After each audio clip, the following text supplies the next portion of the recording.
মানুষ বিপদের মধ্যে আছে। All the time long we are in danger. আমরা সবসময় বিপদে আছি, তবে চারটা কাজ করলে আমাদের বিপদকে কাটিয়ে দিবে কে? ঈমান আনতে হবে কার উপর? জোরে বলেন। ঈমানের পথে অবিচল থেকে আমার মরণ যেন হয়। ঈমানের পথে অবিচল থেকে আমার মরণ যেন হয়। তোমারই কাছে মিনতি আমার, তোমারই কাছে মিনতি আমার, মহামহিম দয়াময়। ঈমানের পথে অবিচল থেকে আমার মরণ যেন হয়। পড়েন আমিন। চমৎকার দোয়া হয়ে গেছে না? ঈমানের পথে অবিচল থেকে আমার মরণ যেন হয়। আবার পড়েন আমিন। তো যেই ইসলামী সঙ্গীতগুলোর নাশিদগুলোর কথামালা সুন্দর, এগুলো আপনারা গাবেন, এগুলো হৃদয়কে টাচ করে। যেগুলো হৃদয় থেকে লেখা হয় এগুলো হৃদয়কে টাচ করে। যেগুলো হৃদয় দিয়ে বলা হয় এগুলো মানুষের অন্তরে যেয়ে টাচ করে, ঠিক কি না? বিশ্বনবী যা বলতেন হৃদয় থেকে বলতেন, প্রাণ খুলে বলতেন, প্রাণ থেকে বলতেন, যেটা মানুষের হৃদয়কে টাচ করত। আবার বিশ্বনবী কথা বলতেন কম, কিন্তু এটার অর্থ ছিল ব্যাপক। বিষ্ণু বলতেন উতিতু জাওয়ামিউল কালিম, আমাকে আল্লাহ তাআলা জাওয়ামিউল কালিম দিয়েছে। বিষ্ণুনবী বলতেন অল্প, বলতেন অল্প, কিন্তু এটার অর্থ ব্যাখ্যা বিশ্লেষণ ভলিউমের পর ভলিউম হয়ে যায়, কিন্তু ব্যাখ্যা শেষ হয় না। সুবহানাল্লাহ। আবার বিষ্ণু বলতেন নুসিরতু বিররবি মাসিরাতা শাহর, আমি যে এলাকায় দাঁড়িয়ে থাকি এলাকার ডানে বায়ে সামনে পেছনে 1 মাসের দূরত্বের রাস্তা পর্যন্ত ওই জায়গায় কোনো কাফের দাঁড়িয়ে থাকলে আমার ভয়ে তার অন্তর থার করে কাঁপে। ভয় দিয়ে বিশ্বনবীকে আল্লাহ তাআলা সাহায্য করেছেন। 1 মাস ডানে বায়ে সামনে পেছনে 1 মাসের দূরত্বের ভেতরে যদি কোনো কাফির মুশরিকদের আন্ডা বাচ্চাও থাকে, যত দূরেই থাকুক, বিশ্বনবীর ব্যাপারে তার অন্তরে ভয় আর ধুকধুকানি শুরু হয়ে যায়। সুবহানাল্লাহ পড়েন। এজন্য আমরা বিপদ কাটাতে পারবো না যতক্ষণ না ইমানদার না হতে পারি। পাক্কা ইমানদার হতে হবে। ওয়ালা তালবিসু ঈমানাহুম বিযুলমিন, তোমাদের ঈমানকে জুলুমের সাথে মিশ্রিত করো না। জুলুম মানে শিরক, শিরকের সাথে আমাদের কোনো সম্পর্ক নাই। ঈমান হতে হবে পাক্কা ঈমান। ঈমানের সাথে যদি শিরক ঢুকে ওটা কি পাক্কা ঈমান হয়? খালিস ঈমান হয়? মসজিদে যে নামাজও পড়েন, মাজারে যে সেজদাও দেন, এরকম আছে না নাই? মসজিদে যে আল্লাহর কাছে যায়, মাজারে যে বাবার কাছে যায়, আছে না নাই? মসজিদেও দান করে, আবার মাজারে যেও দান করে, আছে না নাই? না, আপনার এই ডবল স্ট্যান্ডার্ডকে থামিয়ে দিতে হবে, এটাকে ব্রেক করে ফেলতে হবে। আপনি চাইবেন শুধু একজনের কাছে, তিনি কে? বিশ্বনবী বলতেন ইদা সাআলতা ফাসআলিল্লাহ, যখন চাইবা আল্লাহর কাছে চাও। হাত পাতবেন কার কাছে? ওয়া ইদা ইসতাআনতা ফাসতাইন বিল্লাহ, সাহায্য যদি চাও একমাত্র কার কাছে যাবা? আমাদেরকে সাহায্য করতে পারে কে? বিপদে পড়লে উদ্ধার করতে পারে কে? কবরে মাজারে পড়ে থাকা ব্যক্তি আমাদের উদ্ধার করতে পারে? কথা বুঝতেছেন তো? সহজ না কথাটা? এতজনের কাছে যাওয়া যাবে না, এতজনের কাছে মাথা নোয়ানো যাবে না, নোয়াবো এক জায়গায়, তিনি কে? আবার বিষ্ণু বলতেন এই শিরিক হচ্ছে আফওয়া মিন দাবিবিন নামাল, পিঁপড়ার গুটি গুটি পায়ের চেয়েও শিরকটা হলো বড় সূক্ষ্ম। পিঁপড়া যেমনি গুটি গুটি পায়ে মিষ্টির দোকানে ঢুকে যায়, যে মিষ্টি নষ্ট করে, শিরক তেমনি তোমার ভেতরে ঢুকে তোমার ঈমানকে নষ্ট করে দেয়। আখফা মিন দাবিবিন নামাল, আপনি পাহাড় পরিমাণ গুনাহ নিয়ে, হাদিসে কুদসিতে এসেছে, সাগরের ফেনা পরিমাণ পাপ নিয়ে আল্লাহর কাছে হাজির হয়েছেন। আল্লাহ, আমি পাপী, আমি কি?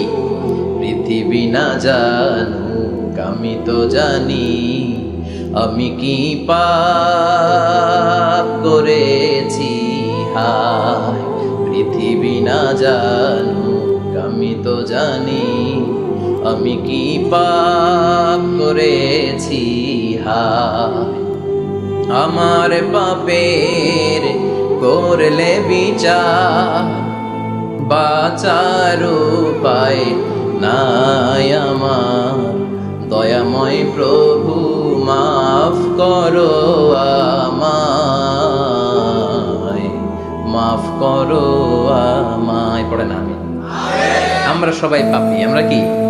বিশ্বনবী বললেন কুল্লুকুম খাত্তাউন, তোমরা সবাই পাপী। ওয়া খায়রুল খাত্তাইন আত-তাওয়াবুন, আর এই পাপীদের মধ্যে সবচাইতে ভালো পাপী ওই পাপী যেই পাপী পাপ করার পরে তওবা করে কার কাছে?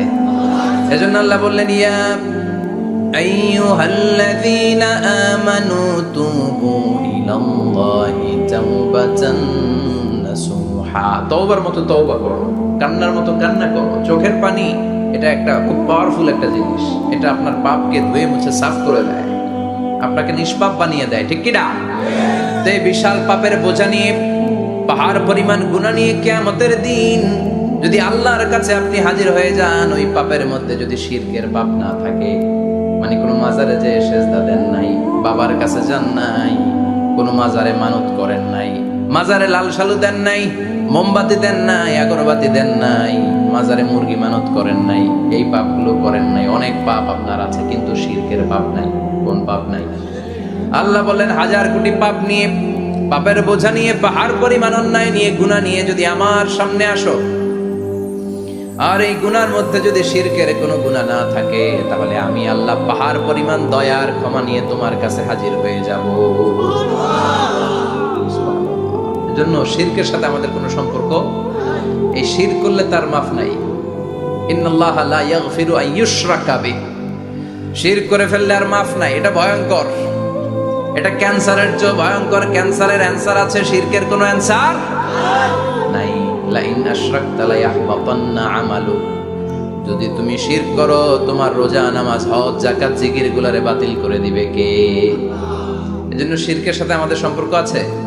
এত ওয়াজ আমরা করি, তারপরে অনেক জায়গায় ছবিতে দেখি যে মহিলারা যে মাজারে সেজদায় পড়ে থাকে। এজন্য এটা ছড়ায় দিবেন, এই মাহফিলের কথাগুলো এই যে রেকর্ড হচ্ছে, এগুলো ছড়ায় দিবেন। গণসচেতনতার দরকার আছে। এই যত আমরা ট্রাই করে যাব, একটা সময় দেখবেন আমাদের এই সকলের একসাথে প্রচেষ্টার ফলে এই শিরক নামক ভাইরাস বাংলাদেশ থেকে আমরা বিদায় করে দিতে পারবো। চিল্লা এখন, ঠিক কিনা? এজন্য আমরা বিপদে আছি, তবে ইমানদার, শিরক ব্যতি রেখে খালেস ইমানের যদি অধিকারী হয়, আমাদেরকে বাঁচিয়ে দিবে কে? 2 নম্বরে ওয়া আমিলুস সলিহাত, কি বলছে মনে আছে তো? ইমান, ইমান আনলে বেঁচে গেল। আরেকটা কি? আমিলুস সলিহাত, নেক কাজ, ভালো কাজ। ভালো কাজ শুধু জিকির করা, নামাজ পড়া নাকি? না, আপনি কাউকে পরামর্শ দিলে এটাও ভালো কাজ। ঋণ দিবেন, ঋণ দিলে আপনার মর্যাদা বাড়ায় দিবে কে?